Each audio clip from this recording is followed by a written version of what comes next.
बिल्कुल। चलिए, अच्छा आशीष, एक चीज़ मैं आपको और बताना चाह रहा था जो रह गई बात कल की। ऑब्वियसली सारे पैनल, सब डिस्कशन बहुत शानदार थे, लेकिन जो अनिल अग्रवाल जी के साथ बात हुई ना मेरी, और मैं आपको ये बात क्यों कह रहा हूँ पता है?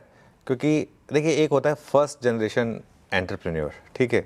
हमारे देश में जो फर्स्ट जनरेशन एंटरप्रेन्योर्स की जब हम बात करते हैं तो ऑब्वियसली धीरू भाई अंबानी से हम शुरुआत करते हैं, है ना? उसके अलावा अगर आप देखें इस जनरेशन में मैं कहूँगा कि गौतम अदानी। लेकिन अब धीरू भाई जी से तो मुझे कभी मिलने का मौका नहीं मिला, लेकिन अनिल अग्रवाल ने जितनी वेल्थ क्रिएट की है पिछले कई सालों में वो बहुत शानदार है, ठीक है? उन्होंने बहुत वेल्थ क्रिएट की है, और मैं ये कहूँगा कि उन्हें शायद वो दर्जा जो मिलना चाहिए था, उस लेवल का दर्जा शायद अभी भी फॉर सम रीजंस नहीं मिला। लेकिन मेरा मानना ये है कि वो भारत के बेस्ट एंटरप्रेन्योर्स में से एक हैं, और उनके मुंह से जब CNBC आवाज़ की तारीफ़ हुई तो वो मेरे ख्याल से हम सब के लिए एक गौरव का क्षण था। अगर वो बाइट है तो वो प्ले करिएगा, बिल्कुल एक बार वो बाइट प्ले करिएगा। वेदांता एक ग्रुप है जिसे हम कह सकते हैं कि शायद एक तरीके से एक पर्यायवाची बन चुका है इंडियन एनर्जी सेक्टर का। विकसित भारत 2047, इसको आप कैसे देखते हैं, और इसमें वेदांता ग्रुप की आप क्या भूमिका देखते हैं? सबसे पहले बहुत बहुत धन्यवाद। हमारे जैसे ऑर्डिनरी आदमियों को आप पोजीशन देते हैं, बुलाते हैं। CNBC का मैं बहुत बहुत तहे दिल से शुक्रिया अदा करता हूँ कि आपने मेरे को बुलाया। और ये जो CNBC है, आप लोगों ने हिंदी को जो महत्व दिया है, ये हम रात दिन सोचते थे कि ये हिंदी बोलना एक छोटे आदमियों की बात हो गई थी, और CNBC भी एक उसमें जुड़ा है जिसने आज हिंदी बोलना एक गर्व की बात कर दी है। मैं सभी पत्रकारों का भी बहुत तहे दिल से शुक्रगुजार हूँ।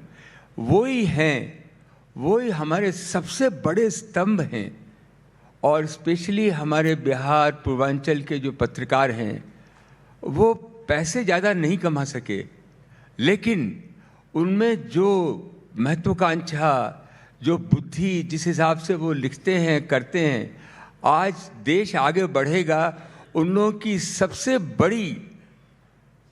बड़ी उनकी एक उनका कंट्रीब्यूशन रहेगा इसको ले जाने में, क्योंकि कम्युनिकेशन में जो हम लोग जिस हिसाब से कम्युनिकेशन हमारे पत्रकार कर सकते हैं, इसका भी मैं बहुत बहुत सभी लोगों को बहुत बहुत धन्यवाद देता हूं, आप सभी लोगों का। Thank you sir. हमारी टीम में काफ़ी हैं बिहार से, पूर्वांचल से। बिहार हिंदी बोलने वाले, बिहार आप देख लीजिए, यूपी देख लीजिए, हमारा MP देख लीजिए, राजस्थान देख लीजिए, आप कहीं चले जाइए, आज हर साउथ इंडिया में आप चले जाइए, लोग हिंदी में बात करना एक गर्व महसूस करते हैं, और आप लोगों ने अगर मदद नहीं की होती तो ऐसा नहीं होता।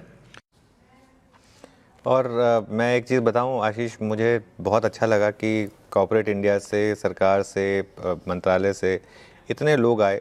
और देखिए, हिंदी के इवेंट में आना गर्व की बात होनी चाहिए। मैं सच बताऊं ना, कई ऐसे लोग हैं जो इंग्लिश के किसी भी चैनल के इवेंट में पहुंच जाते हैं, लेकिन हिंदी के सबसे बड़े चैनल के सबसे बड़े इवेंट में आने में उन्हें थोड़ी सी हिचक महसूस होती है। मैं उन सब से रिक्वेस्ट करूंगा, आप सुनिएगा अनिल अग्रवाल जी को। और अनिल अग्रवाल जी तो आपसे बड़े ही होंगे, कम से कम उम्र में बड़े होंगे, ओहदे में बड़े होंगे, वेल्थ में बड़े होंगे। जब वो इस तरीके की मंच पर आ सकते हैं, और सिर्फ CNBC आवाज़ के इवेंट में हिस्सा लेने के लिए वो आए। लंदन में रहते हैं वो, उन्होंने फ़्लाइट ली सिर्फ इस इवेंट में आने के लिए, आशीष, मेरे रिक्वेस्ट पर। और फ्लाइट सुबह इवेंट किया हमारा, उसके बाद फ्लाइट लेके वापस चले गए, सिर्फ इस इवेंट के लिए आए। ऐसा नहीं है कि आए हुए थे तो इसके लिए वो हमारे इवेंट में आ गए, वो हमारी रिक्वेस्ट पर सिर्फ इस इवेंट में हिस्सा लेने के लिए आए। मैं बाकी कॉर्पोरेट से भी ये रिक्वेस्ट करूंगा और अपील करूंगा कि आपके जितने भी शेयर होल्डर्स हैं आज की डेट में, भारत में बड़ी कंपनियों के शेयर होल्डर्स सब रिटेल हैं। एक समय तक कि सारे FII होल्डर हुआ करते थे, आज की डेट में DIIs और रिटेल की सबसे ज़्यादा होल्डिंग है। अगर आपको उनको एड्रेस करना है तो आपको हिंदी के ऐसे मंच पर आना चाहिए, सामने से आना चाहिए। ये मेरी रिक्वेस्ट होगी सभी से। बिल्कुल राइटली